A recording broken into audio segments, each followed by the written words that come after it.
सो last topic आपके web essentials का. This is your last topic. The name of the topic is browser architecture. 2 minute wait करते हैं ताकि बाकी join कर लें.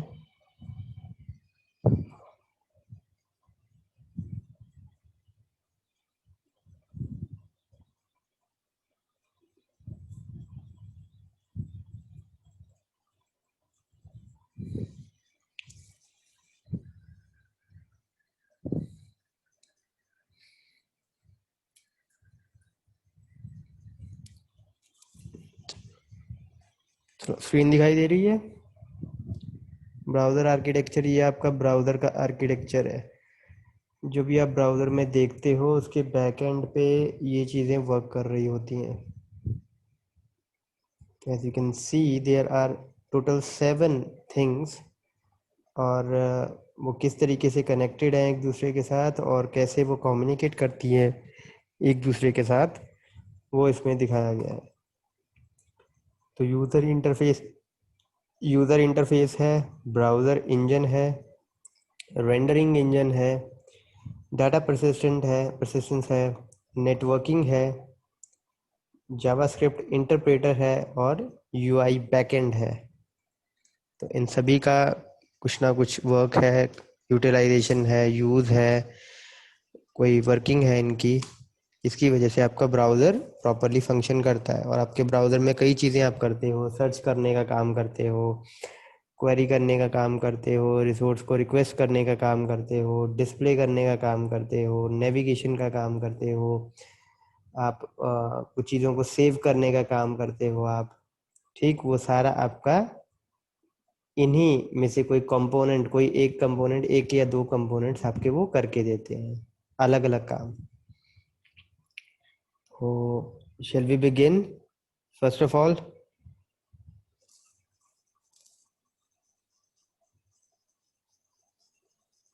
hello, am I audible to you? Hello. Yes, Yes, sir. sir. Okay. इस diagram को अच्छे से एक बार देख लो. ठीक है. और जब हम सारे कंपोनेंट एक बार पढ़ लेंगे ना तो वापस इस डायग्राम पे आएंगे ताकि आप देख सको कि ये एरोज ऐसे ही क्यों बने हुए हैं. ठीक है. तो let's move to our first component, user interface. तो यूजर इंटरफेस बेसिकली क्या होता है आपका यूजर इंटरफेस? ये कंपोनेंट आपके ब्राउज़र में जो आपको दिखाई देता है, ठीक है, ब्राउज़र में जो आपके सामने आपकी वाइट स्क्रीन पे आपको जो भी चीज़ दिखाई देती है, सेंटर स्क्रीन में वर्केबल एरिया में आपको जो भी दिखाई देता है, उसमें जो भी आपको दिखाई दे रहा है, address bar, back, next button ऊपर आपको दिखाई दे रहा है, वो सारी चीज़ें जो ब्राउज़र का यूज़र इंटरफेस बनाता है, उसके मेन्यूज़ बनाता है, उसकी टैब्स बनाता है, उसके जितने भी कंट्रोल्स आपको नज़र आते हैं, वो सब कौन आपका मैनेज कर रहा है? User interface component. Is it okay? Yes, sir. This is not same as your HTML user interface. HTML में जो आप बनाते हो वो तो ऑब्वियसली आपका वो एक सेंटर ऑफ स्क्रीन पे आता है ना आपका सारा, वो यूज़र इंटरफेस नहीं है. यूज़र इंटरफेस होता है जो फिक्स रहता है आपका ब्राउज़र में, जो आपके जैसे कि एक सेकंड मैं आपकी ये शेयर बंद करता हूँ और फुल स्क्रीन शेयर करता हूँ आपसे.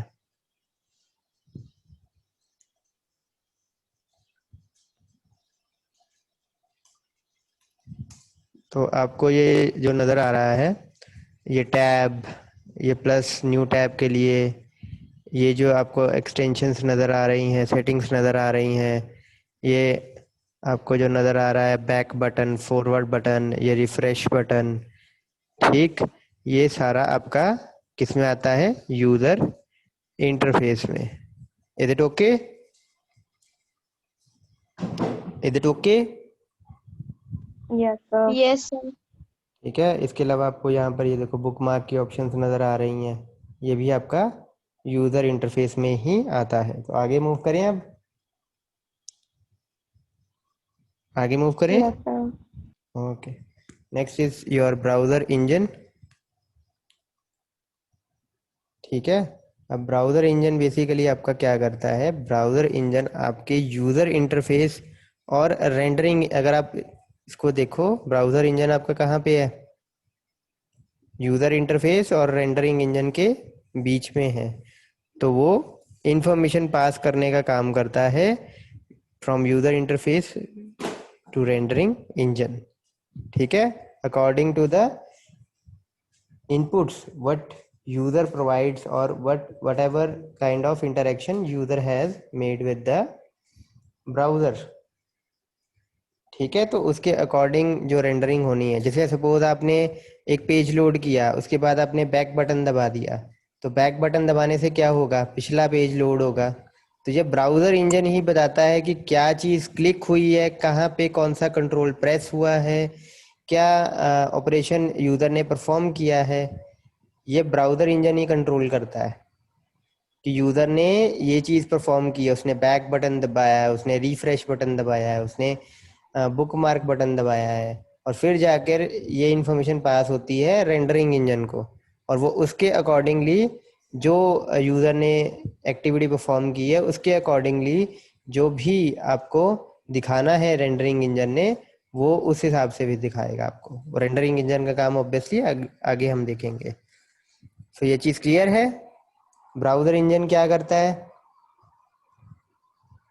वो यूजर इंटरफेस से जो भी आपने एक्शन परफॉर्म किया है, कोई कमांड परफॉर्म की है, ब्राउजर इंजन वो सप्लाई कर देता है आगे रेंडरिंग इंजन को।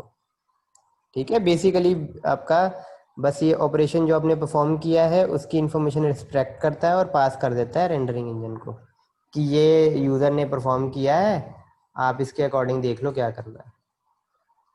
Is it okay? Yes, sir. Yes, sir. Okay, आगे मूव करते हैं हम।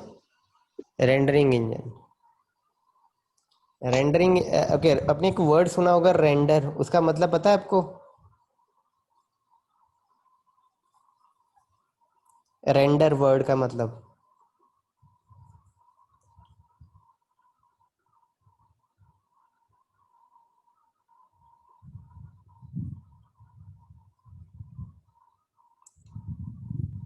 रेंडर करना होगा। हाँ जी,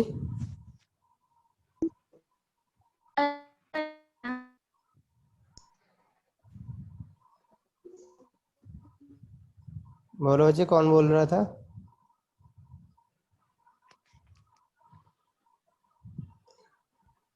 तो कुछ प्रोवाइड करना है। प्रोवाइड करना? नहीं, Allow अच्छा, करना। अलाउ करना नहीं होता है। ओके, मैं आपको एक चीज बताता हूँ। आपने फोटोशॉप या पेंट यूज किया है? Paint Yes, sir. या आपने Yes, sir. कोई भी सॉफ्टवेयर जिसमें आप कुछ टाइप करते हो या कोई इमेज बनाते हो, वर्ड यूज किया हो, या नोटपैड भी, आप नोटपैड तो आपने यूज किया ही है। तो उसमें Yes, जैसे ही आप टाइप करते हो तो कुछ ना कुछ आ जाता है ना लिखा हुआ, अगर आपका फोकस उस स्क्रीन पे होता है। और जो आपने जौन सा फ़ॉन्ट फेस सेलेक्ट किया होता है वैसा ही अक्षर आता है। जैसे आपने टाइम्स न्यू रोमन सेलेक्ट किया होगा तो एस टाइप किया सपोज आपने, तो एस वैसा ही आएगा जैसे टाइम्स न्यू रोमन में होता है। ठीक, तो रेंडर करने का मतलब है उकेरना, बनाना। ठीक है, पेंट करना।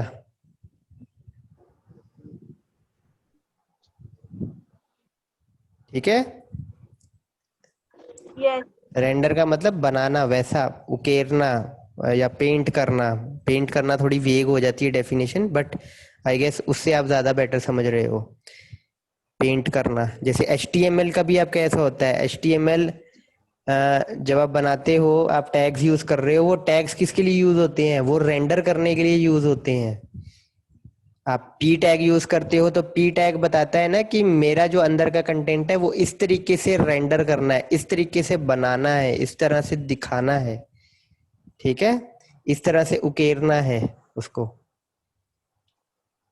तो वो रेंडरिंग की इंस्ट्रक्शन पास करते हैं। उसको रेंडर कौन करता है? उसको रेंडर करता है रेंडरिंग इंजन।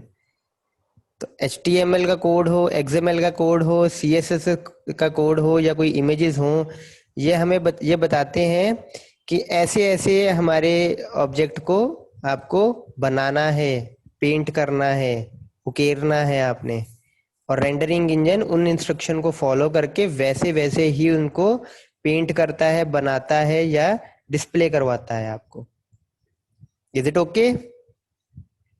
तो रेंडरिंग इंजन बेसिकली क्या करता है, जब आपका कोई पेज डिस्प्ले करने के लिए आ जाता है, कोई रिक्वेस्टेड वेब पेज, उसका रिस्पांस आ जाता है, या जो आप अपने कंप्यूटर सिस्टम पे कोई टेस्ट करने के लिए HTML डॉक्यूमेंट बनाते हो, जब उसको आप चलाते हो तो उसका कंट्रोल जो HTML XML जो भी होते हैं वो सारे रेंडरिंग इंजन के पास आते हैं। रेंडरिंग इंजन फिर उस HTML के कोड को, XML के कोड को पढ़ता है पूरा, और लाइन बाय लाइन वो उकेरता जाता है, वो डिस्प्ले करवाता जाता है कंटेंट को। और ऑब्वियसली इतना फास्ट डिस्प्ले करवाता है कि आपको वो पेज बड़ा जल्दी नजर आना शुरू हो जाता है। ऑब्वियसली अगर आपकी स्पीड स्लो होती है तो वो धीरे धीरे धीरे धीरे फिर आपका पेज लोड होता है। और अगर आप कुछ अच्छी प्लगइन्स यूज कर रहे हो तो ये एपलेट भी दिखा सकता है आपको, वीडियोस भी दिखा सकता है। अगर आपने फ्लैश प्लेयर इंस्टॉल किया हुआ है वेब ब्राउजर के साथ, फ्लैश प्लगइन इंस्टॉल की हुई है, तो ये आपको वीडियोस भी दिखाता है। आप गेम्स भी खेल सकते हो ऑनलाइन फ्लैश के साथ। ठीक है, कभी कभी आपने देखा होगा, आप कोई वीडियो चला रहे थे तो वहां पर आ जाता है फ्लैश प्लेयर प्लगइन डिसेबल्ड और फ्लैश प्लेयर नॉट इंस्टॉल्ड, वैसी एक चीजें आपके साथ सामने आती हैं। वो इसी कारण आती हैं कि उनकी प्लगइन्स नहीं होती हैं। लेकिन उनकी प्लगइन्स अगर प्रॉपरली हो तो रेंडरिंग इंजन उन गेम्स को, उन वीडियोस को भी रेंडर कर देता है। ठीक है, तो रेंडरिंग इंजन का काम बेसिकली क्या है, जो डॉक्यूमेंट आपका वेब ब्राउजर पे दिखाई देने वाला डॉक्यूमेंट है उसको वो पढ़ के, उसको रिसीव करके, उसको समझ के, उसके अकॉर्डिंग जैसा कंटेंट रेंडर करना चाहिए वैसा वो रेंडर कर देता है, वैसा वो पेंट कर देता है, वैसा वो बना देता है। So this is your heart of your browser. ठीक है, कोर कंपोनेंट यही है आपका rendering engine. So is it okay, is it clear? कोई डाउट है तो पूछो। 3 कंपोनेंट पढ़ लिए हमने।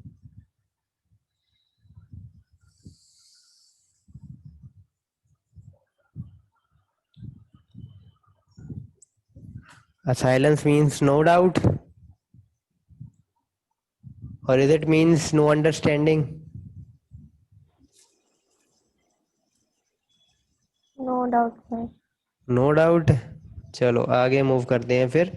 Next is networking. अगेन आपको पता है कि नेटवर्किंग की जरूरत क्यों पड़ती है ब्राउजर को, क्योंकि ब्राउजर में आप URL प्रेस करके, URL टाइप करके आप एंटर प्रेस करते हो, आपको लगता है कि पेज वहीं पे पड़ा था और वहीं पे ही इंटरनेट कनेक्टिविटी है तो आ गया। ठीक पहले जब हम इस चीज़ पे हमारी नॉलेज नहीं थी तो हम यही सोचते थे छोटे होते, जब कंप्यूटर्स की उतनी नॉलेज नहीं थी। लेकिन अब हमें पता लगता है कि इंटरनेट कनेक्टिविटी ही काफ़ी नहीं है, काफ़ी चीज़ें पीछे और भी काफ़ी चीज़ें होती हैं ब्राउज़र के। जब हम उसको एंटर प्रेस करते हैं URL डाल के, तो वो एक DNS सर्वर के पास जाता है जहाँ से हमें IP मिलता है उस वेबसाइट का।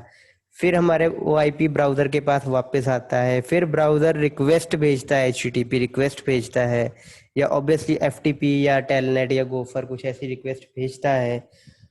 वो किसी सर्वर के पास पहुंचती है, वो सर्वर उसको प्रोसेस करता है, उसके बाद एक रिस्पॉन्स आता है।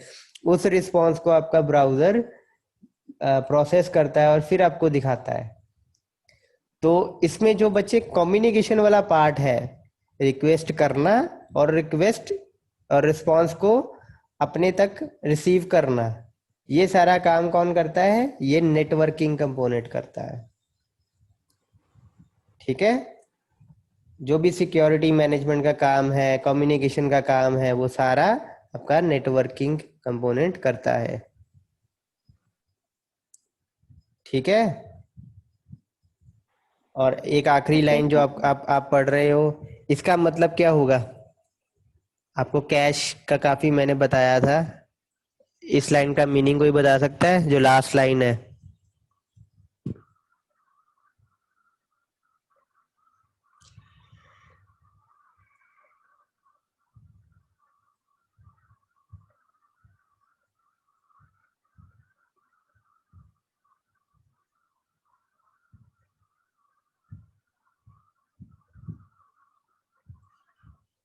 विदाउट कोई भी रिक्वेस्ट हमने नहीं दी है एंड कोई रिक्वेस्ट नहीं दी है, वो पेज को वो अपने आप ही दिखाता है। अगर हम उसको रीलोड भी करते हैं वो तब भी शो कर देता है।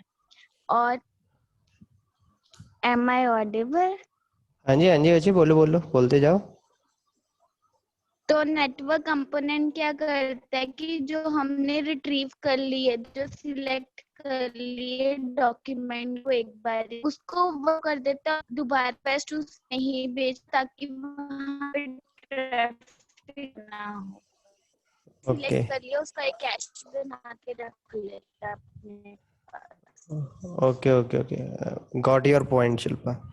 कोई और ऐड करना चाहेगा बच्चे? There are 20 more students now, 17, 16। Attendance लगा के भाग जाते हो लगता है।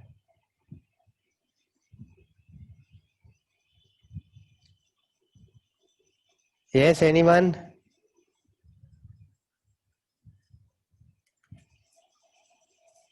Anyone wants to add something? But just Shilpa said, or want to add something what Shilpa has not said?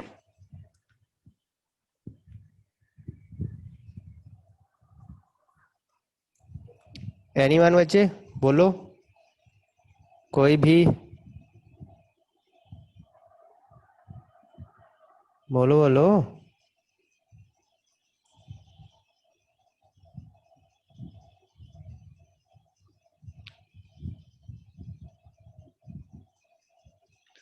Okay, इसका मतलब शिल्पा ने काफ़ी हद तक आपको एक्सप्लेन किया है।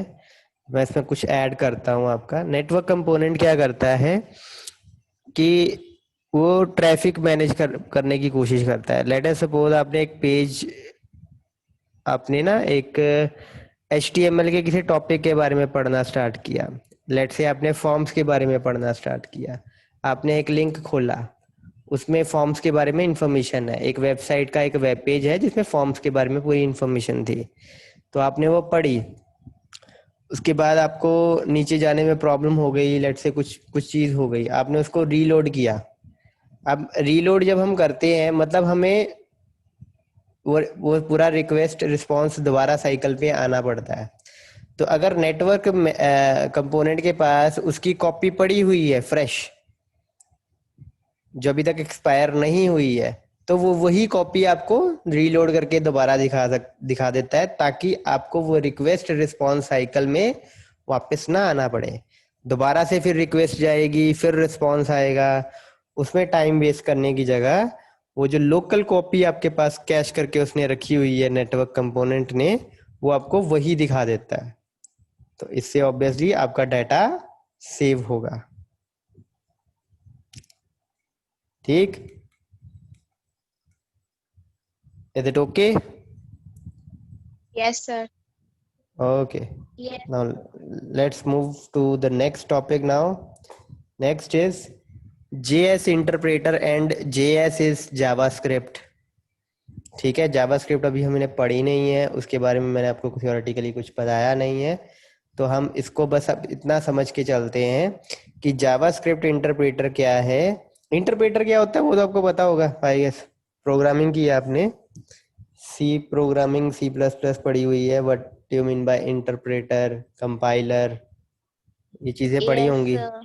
सिस्टम सॉफ्टवेयर भी शायद यस। आपने पढ़ा हुआ है। तो यस बताओ सर। इंटरप्रेटर क्या होता है बच्चे?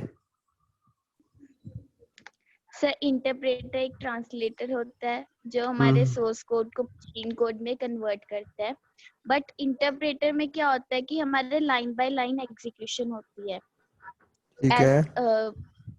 जैसे कि कंपाइलर और असेंबलर ये वर्क नहीं करता। जो इंटरप्रेटर करता है कि वो फर्स्ट लाइन रीड करता है, उसको हम्म, मशीन कोड में कन्वर्ट करता है, देन उसको अगर वो एरर फ्री हो तो उसको एग्जीक्यूट भी साथ में कर देता है। बट इसकी ये प्रॉब्लम है कि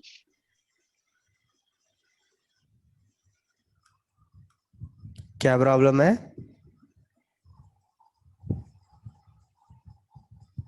क्योंकि उसको बार बार मतलब टाइम ज्यादा लेता है, क्योंकि जैसे कि अगर मैं कंपाइलर की बात करूं तो उसमें हमारे पास जो मशीन कोड आ गया है उसके बाद एग्जीक्यूट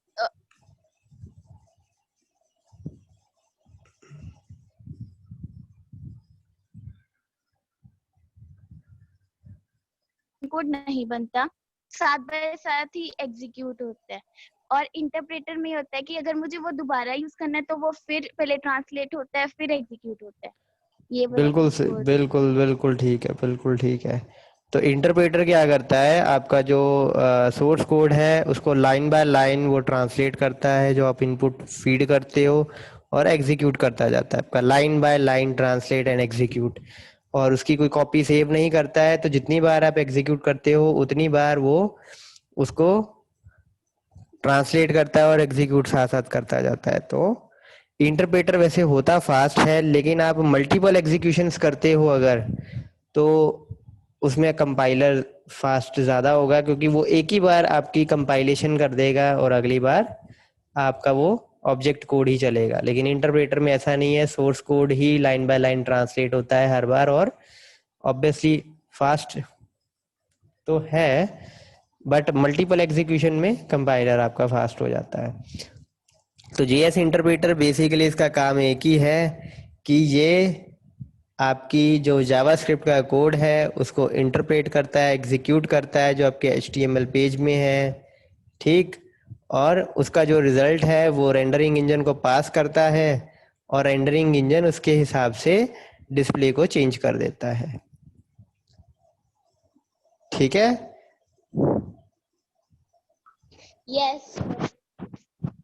ओके, तो आगे मूव करते हैं अब।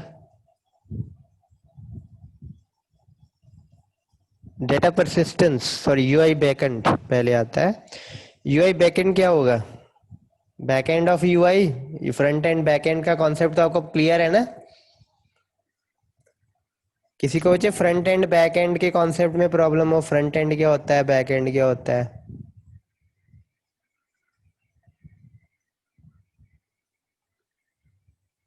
एनीवन क्लियर है इसका मतलब?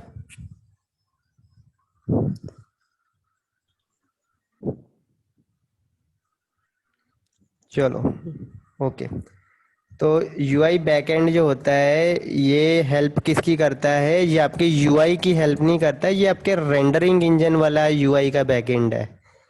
जो रेंडरिंग इंजन वाला जो यूजर इंटरफेस आपको दिखाता है, टेक्स्ट दिखाता है, इमेजेस दिखाता है, कॉम्बो बॉक्स दिखाता है, फील्ड्स दिखाता है, टेक्स्ट फील्ड, पासवर्ड फील्ड्स दिखाता है आपको, ठीक है, इमेजेस दिखाता है, फ्रेम्स दिखाता है, स्क्रॉल बार दिखाता है, वो कंपोनेंट अब रेंडरिंग इंजन कहाँ से उठाता है, वो यूआई बैकएंड से ही उठाता है। जहां पर ये विजेट बने बनाए होते हैं वो वहां से पिक करता है। और आपने देखा होगा कि कॉम्बो बॉक्सेस, ड्रॉप डाउन जो होते हैं वो अलग अलग ब्राउजर में अलग अलग दिखाई देते हैं। कल हमने कैलेंडर किया था, एक डेट किया था, डेट टाइप, आपने उसको 2-3 ब्राउजर में अलग अलग करके देखा कि वो एक्सप्लोरर में कैसा नजर आता है, क्रोम में कैसा नजर आता है, मोजिला में कैसा नजर आता है।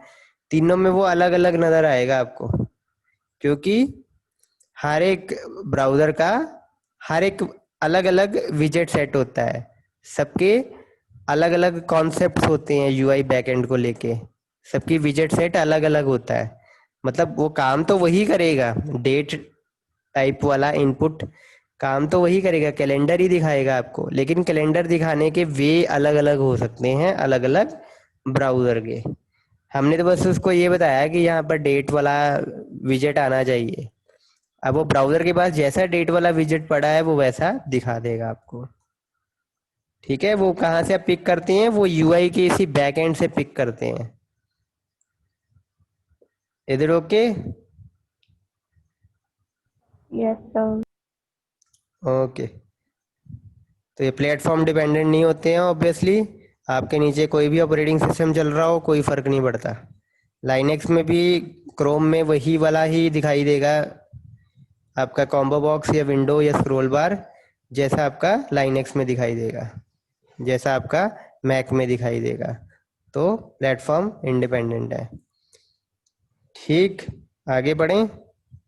और लास्ट आपका है डेटा परसिस्टेंस। और data persistence basically data store है आपका, जहाँ पर कुछ हद तक डाटा को सेव करके रखा जाता है। ठीक है, ब्राउज़र की अपनी मेमोरी होती है, वो आप जो भी डाटा है आपका, बुकमार्क्स होते हैं, हिस्ट्री होती है, कुकीज़ होती हैं, कैश होती है। ठीक है, और वो सारी चीज़ें वो आपकी होल्ड करके रखता है। आपके कुछ पासवर्ड वगैरह होते हैं फॉर्म में, जब आप फिल करते हो, कई बार आपने नोट किया होगा, कुछ ईमेल आईडीज आपको जैसे ही आप फील्ड पे क्लिक करते हो नीचे वो ऑप्शन देना शुरू कर देता है। तो वो चीज़ें आपकी कुकीज़ या कैश होती है आपकी, वो बेसिकली। Is it okay? वो मैनेज करने का Yes. काम कौन करता है? डाटा परसिस्टेंस कंपोनेंट करता है। ठीक है, is it okay? Yes, sir. अब वापस आते हैं हम इस डायग्राम पे। तो अब आपको एरोस क्लियर हो रही हैं यहाँ पे?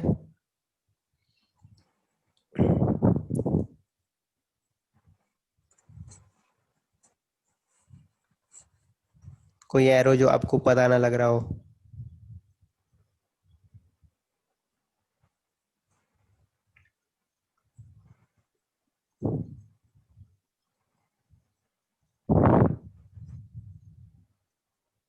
जो आपको लगता है कि यहाँ से नहीं, यहाँ से जाना चाहिए था?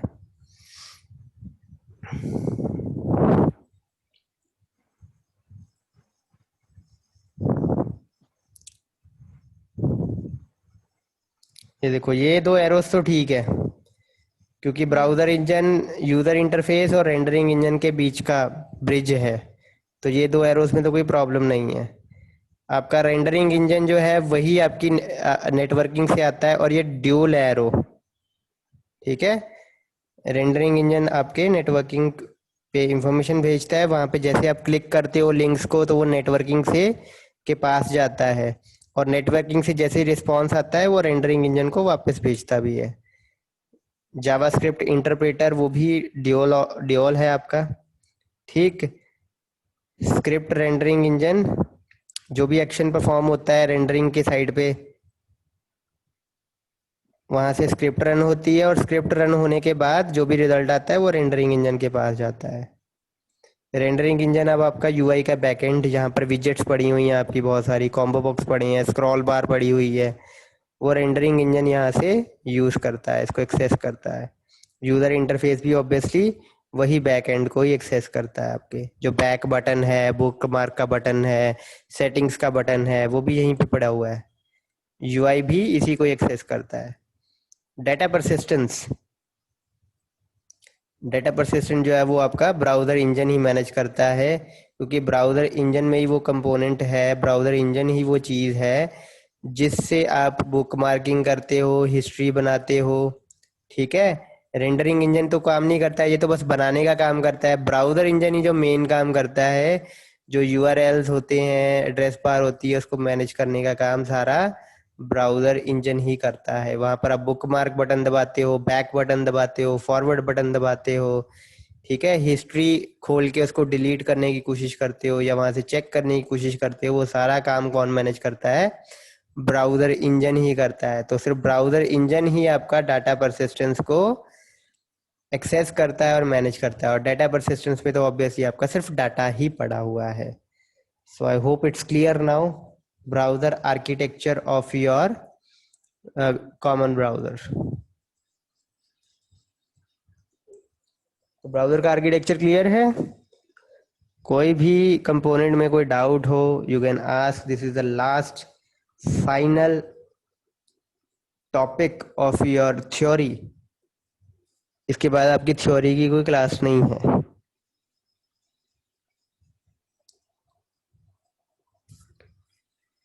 बोलो बोलो।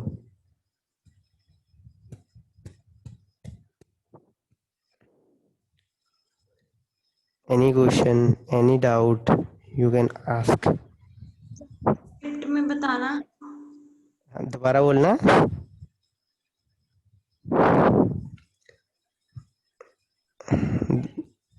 दोबारा बोलना बच्चे। JavaScript interpreter.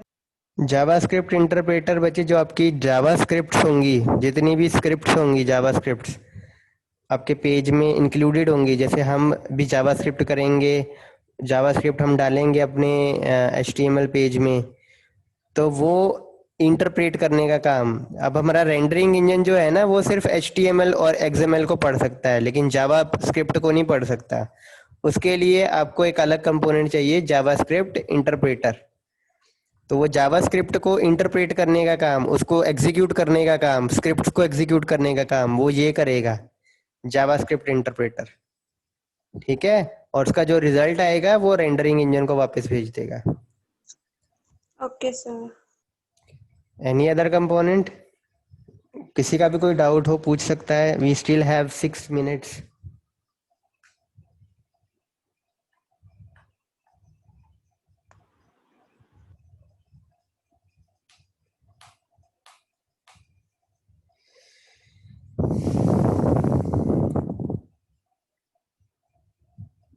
ये थ्योरी पार्ट जो हमने किया है ना, इससे एक क्वेश्चन आपका फाइनल में आएगा,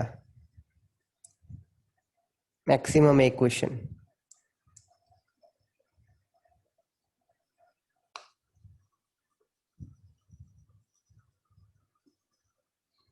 तो ऑब्वियसली अगर आप if you don't want to run out of choices, तो बहुत ही आसान है। थ्योरी पेपर आपका जो होगा उसमें थ्योरेटिकली एक्सप्लेन करना किसी चीज़ को, वो बहुत आसान है। इसको पढ़ लोगे तो आपके पास अच्छा मटेरियल है, वैसे तो अच्छा मटेरियल होगा कि आप लिख सकते हो इसको।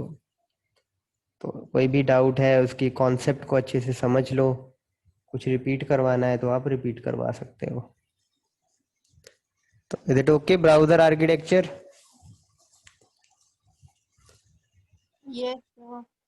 Okay, Yes, sir. कोई डाउट, कोई क्वेश्चन, और कुछ पूछने लायक कुछ नहीं है आगे? तो क्लास खत्म करें या HTML करें थोड़ी सी?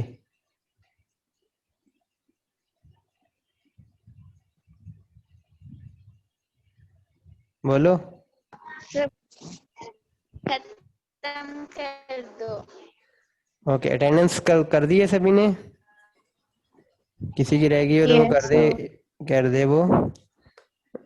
और कोई कुछ पूछना नहीं है? ओके चलो, फिर हम क्लास को ख़त्म करते हैं। I am just stopping this share now, कि मैं अटेंडेंस सेव कर लेता हूँ।